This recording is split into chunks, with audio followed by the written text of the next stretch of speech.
Hi there, YouTube, Facebook, social networking sites, and all other bits in between.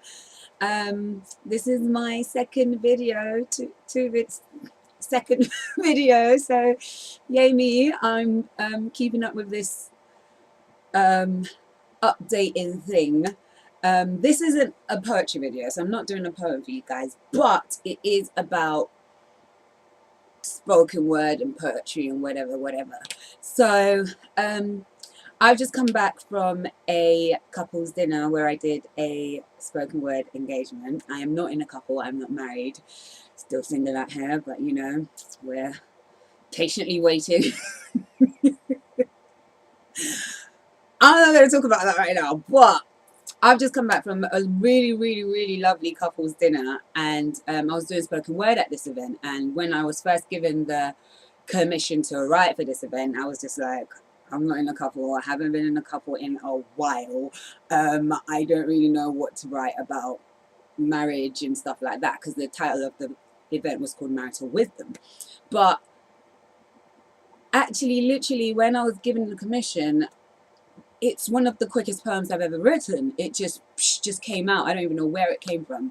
Hopefully I will be doing that poem for you guys by the end, within a week, because that's the one that's most present in my mind. So that's the one I can really record and perform for you guys, and hopefully you guys will get to see it. But that's kind of not really what I want to get at today. So I've just come from that event, and I want to tell you guys about something that happened at that event to me. I was doing my poem, and I was very close to the end of the poem, and I blacked out. Like, not blacked out, but like I blanked. I had no idea what came next. I didn't know what came next in my poetry because I memorized it. So I basically went blank, and I've only ever done that once. And the last time I did that, it was near the beginning of the poem, so I could go back to my tablet, get my tablet, and just read out the poem. But this was near the end, and I was so upset. I felt like I let myself down. I felt like I let God down. I felt like I let my family down. And I mostly felt like I let the event down. I mean, like, the pastor personally called me to speak to me, to invite me to the event and everything. And I blanked near the end of the poetry after everything, after all the writing, the practicing, the everything. I mean, I could give it an excuse and be like, oh, I just found out about it on Monday. I only wrote the thing on Monday. I only started learning it 2 days ago, whatever. But that's not good enough for me. I just felt like, how can you do that, Dorcas? These people invited you to their event and you just messed up on their stage. I was so mad at myself. I came off the stage. I was so upset. I went to my sister. I was like, I'm so mad. This is the first thing I said when I sat down. I was like, I'm so mad. I was so mad at myself. And then as the event went on, everyone that got on that stage, that got on that altar, pastors got on that altar, they were referring back to the words that I'd spoken. They were saying, like, thank you. They were saying, you know, they give God glory for the gift he's given me. People were coming up to me during the event telling me that they were touched by the poem and all of this kind of stuff. And it made me step back and realize that, Dorcas, this thing is not about you. Literally, it's not about you. The words you're speaking are touching someone.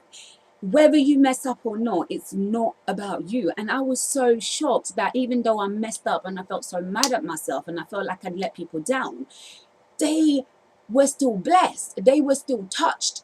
And they were still able to get something from the things that I said. And it really made me take such a massive step back. And I was so thankful to God. I was I felt really humbled, basically. I felt really humbled because even though I already knew it wasn't about me, but it was like God was reiterating to me, can't say the word, reiterating to me that I've got this. Like, this isn't about you. I gave you these words so that you can say them and speak it to people's lives and they can be touched. So even if you mess up, what needs to be conveyed, what I need to tell the people will still be said. Yeah, I'm not a pastor or anything like that, but the words I'm speaking were still touching people. And I guess I just wanted to let you guys know about this, because I know there are so many performers out there, especially you, that are doing things for God, that when you're doing it for God, you feel like, if I mess up, I'm going to disappoint God. I just want you to know that it's not about you. Like, it is not about you. Okay? So even if you mess up, understand that people that need to be touched will still be touched.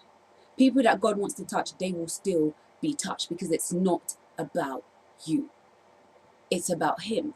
So whatever talent God has given you, whatever giftings God has given you, whatever talents and whatever he's giving you that you're using to bless him, to glorify him, and you're taking his leading and listening to him and following what he tells you, whatever he has given you that you are using to glorify him, understand that you might be the one that's using that gift, and the gift might be in you, but it's not about you. It's about what God wants to do in the lives of his people. So even if you mess up, people will still be touched. What still needs to be done will be done. God will do what he needs to do through you. I really just wanted to share that with you guys, because I just felt incredibly touched, incredibly touched, that even though I messed up, people were still blessed. I felt so humbled, and it just helped me to remember that it's not about me. So remember that, guys. It's really not about you.